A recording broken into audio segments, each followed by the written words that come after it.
राबार बिफाङाव जोङो थाखानाय DRC मोनो बेसाङाव DRC मोनो जोङो राबार फांसे बिफाङाव राबारखौ जोङो फांसे बिफाङाव बेसांसो मोनो नोंसोरनि अनुमानाव आइडिया गैया सर आइडिया गैया ना DRC नि मिनिंआ मा 40 DRC meaning dry rubber content 40 30 DRC 40 30 DRC मोनो जोङो DRC means dry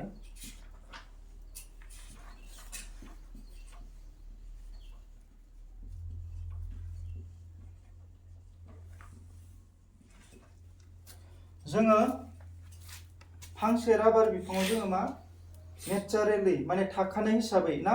थाखानाय हिसाबै बेसेबां DRC मोनगोन जोङो गोरानखौ जेनेबा राबारा सिगां मा गयगोरो लेटेक्स ना मोनसे गाइखेर लिक्विड ना बे लिक्विडा माहाबा मोनसे गोलैनानै सिथाबनानै बा बेखौ जोङो स्क्रेप खालामनानै गाबाव स्क्रेप खालामनानै बा बेखौ जोङो जमा खालामनानै जों मा खालामो बेखौ मोनसे गथा उजुनाव लाबोयोना बे थाखानाय उजुनाव बेसेबांहै जोङो राबार मोननो हायो 40 to 30 जों बे थाखानाय राबारखौ जोङो मोननो हागोन 40 30 ना DRC माने मामोन ड्राई राबार कन्टेन्ट माने बेखौ बर'आव मा बुङो गोरान राबारनि जखा बा बिबां ना फार्स्टआव बेखौ बुंगोन फुगान राबारर परिमान ना बेखौ परिमान खालामनो हागोन जोङो जेब्ला जोङो गथा जागोन ना बे परिमाना बेसेबां थायो जोंहा बिबाङा 40 to 30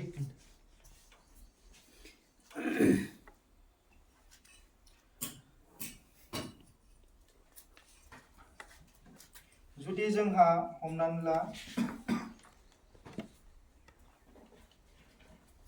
40% DRC ना जोङो हमनानै ला 40% DRC जों बेखौ मा मासाव मोनगोन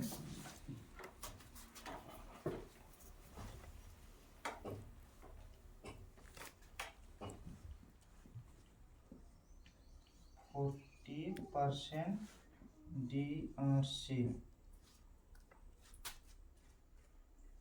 एक लिटर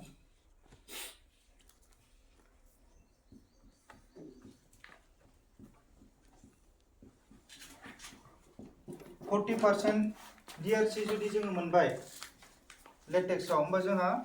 बेसेबां 1 लिटार लेटेक्सआव जोंहा बेसेबां जागोन अजना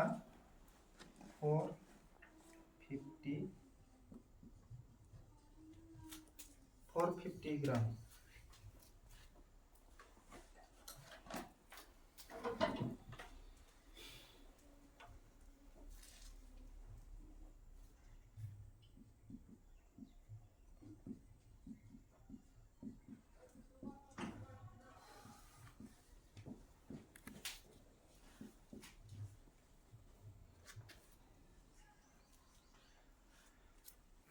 होमबा जोङो 40% जुदि जोंहा लेटेक्स 40% DRC जोङो मोनबाय ना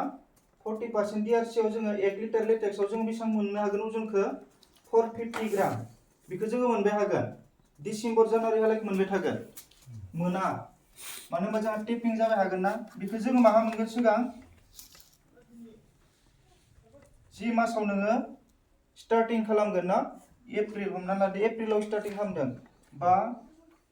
एप्रिल मे ना एप्रिल माजिक हमनानै ला नोङो जुदि डिसेम्बराव जुदि स्टार्ट खालामबाय बहाबा थांबाय केरेला बेंगालर बहाबा थांबाय ना बे फैनानै नोङो डिसेम्बराव टेपिं खालामबाय होमबानिया प्रथम जुदि टेपिं खालामबा जों बेसेबां मोननो हागोन 40% DRC मोननो हागोन जानुवारियानो जा फेब्रुवारि जानुवारियानो जा डिसेम्बर नभेम्बर जिखुनु जोङो जायखिजाया समाव जोङो प्रथम जेब्ला टेपिं खालामगोन अब्ला जोङो बेखौ 40% मोनगोन टेपिं खालामबाय हानायखौ जोङो 40 मोना ने होमबा बे समनि कालारा मा जागोन जेब्ला प्रथम जोङो टेपिं खालामगोन कालारा जोंहा मा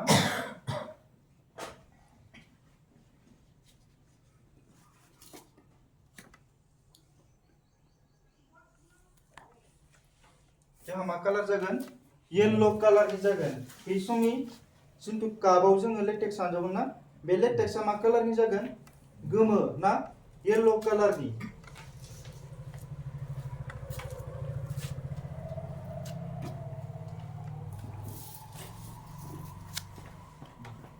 35% जोङो मा जेब्ला जोंहा 35% DRC जागोन होमबा जोङो 1 लिटार लेटेक्सआव जों बेसेबां मोनगोन उजनखौ बिबांखौ जों बेसेबां मोनगोन 350 350 ग्राम जोङो मा लेटेक्सखौ मोनगोन बे समाव मा जागोन कालारा मिडियाम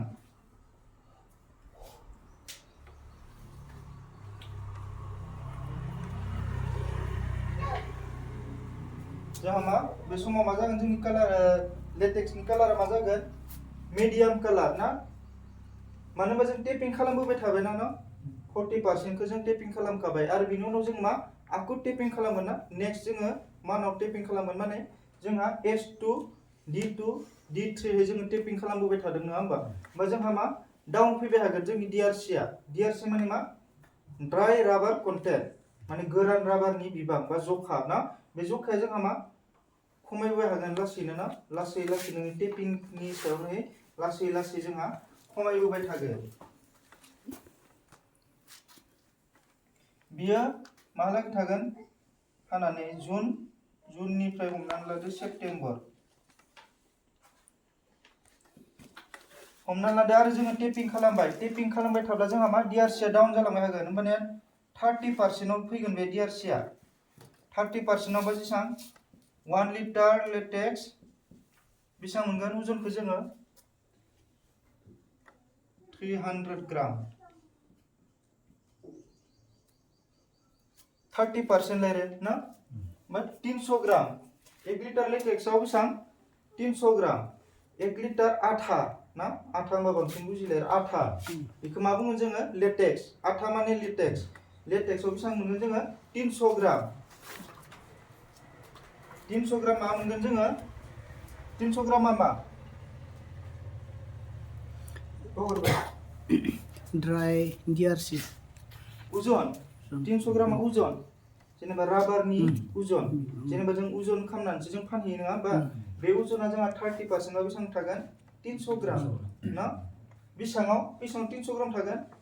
1 लिटार लेटेक्सआव बेसेबां 300 ग्राम पारसेन्टआ बेसेबां जानांगोन जोंहा लेटेक्सनि पारसेन्टआ 30% जानांगोन ना ओमफ्राय जोंहा लास्टआव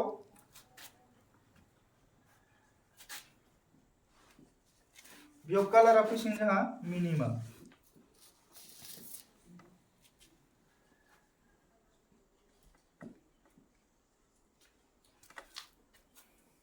मिनिमाम कालाराबो माने एसे गुफुरनि सायाव गुफुर इदि जाबो हागोन ना ओमफ्राय जोंहा 4 आव दोङो 20% आव फैबाय जोंहा टेपिं खालाम जोंहा 20% आव फैबाय ना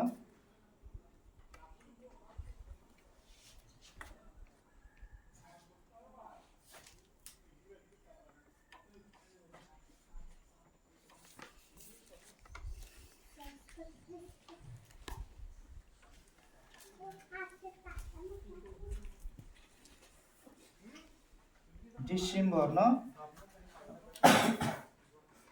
डिसेम्बर जानुवारि ना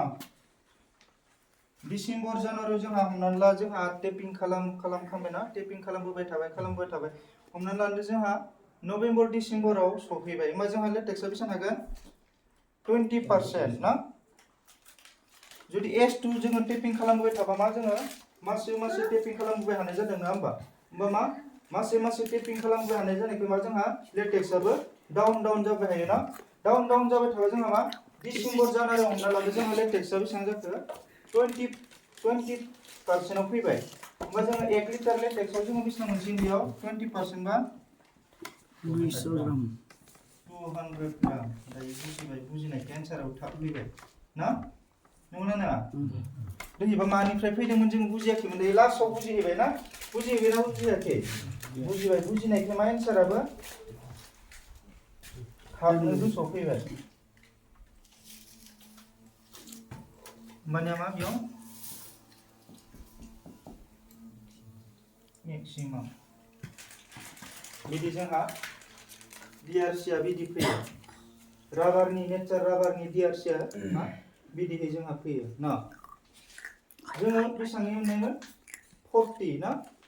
40% निफ्राय 30% जोङो नेचार राबारखौ जों मोनगोन ना ओमफ्राय जोङो मा टेपिं खालामबाय हानायखाय मा जाखो जोंहा DRC आ डाउन जाबाय थाबायना 30% आ जोंहा ना बेसेबां थागोन ना बेनिफ्राय आरो जों टेपिं खालामबोदों ना आखु खालामबाय थादों होमबा जोंहा मा 20% थाबानो जोङो बेसेबां मोनहैगोन 200 ग्राम ना येलो कालारा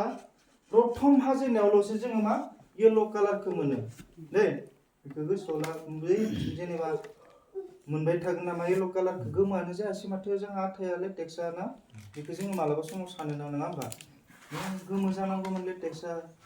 गुफुरसो जालांबाय थाबाय गुफुरसो गुफुर ना बिदि जागोन नाथाय मा बे येलो कालारखौ जों माहा मोनगोन जेब्ला प्रथम जोङो टेपिं खालामगोन नों जि मासावनो खालामा मानो हमनानै ला एप्रिलाव खालामबाय होमबा एप्रिलाव मोनबाय नोङो ना ओमफ्राय जुदि हमनानै ला नोङो मेआव टेपिं खालामबाय ना मेआव जोङो बे येलो कालारखौ मोनबाय ना बुजिबाय दा बुजिबाय क्लियार बुजि माबाफोर